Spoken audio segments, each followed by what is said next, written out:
Mga lods, good morning, good morning.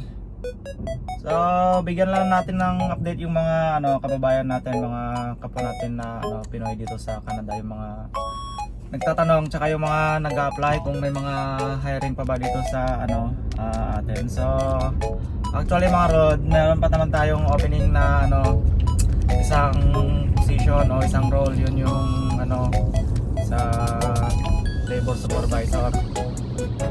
Ayun guys, marami na akong pinasa na doon, resume. Ewan ko kung yung iba siguro na interview na doon. Yung iba, kung may time kasi ako, kasama ako sa mga nag-i-interview kung hindi naman hectic yung schedule natin, no. Pero guys, ito lagi ang napapansin ko sa mga kapwa natin na Pinoy. Alam ko mahirap ngayon kumuha ng Lamia. Tapos hindi lahat nag-i-sponsor. So eto guys, ang iwasan nyo kasi red flag to kapag kayo ini-interview.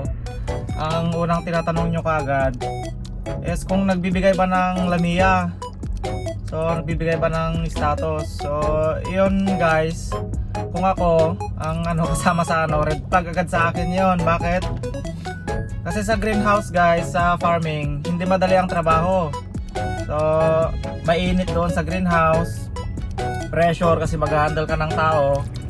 Tapos kung ang purpose mo lang para magtrabaho sa greenhouse is yung magka-status ka, hindi ka tatagal sa greenhouse, sinasabi ko na sa'yo. Kaya kung ang hanap nyo talaga trabaho ang hanapin nyo guys. Kasi yung iba kasi sabi ka agad, tinatanong magbibigay ng Lamia, di ba?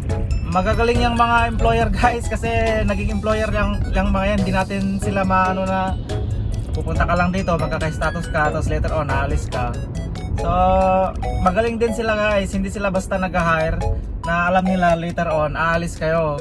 So yun yung iiwasan nyo kapag nag-a-apply kayo ng dito sa greenhouse or sa agriculture industry. Kasi alam din ng mga employer na ngayon pahirapan, kaya dito lang sa field na to, sa agriculture tsaka sa health, nagbibigay ng LMIA ang Canada, o kaya pag magka-work permit ba. So hanggat maaari, yun yung mga iiwasan nyo. Alright? Okay, let's go, let's go!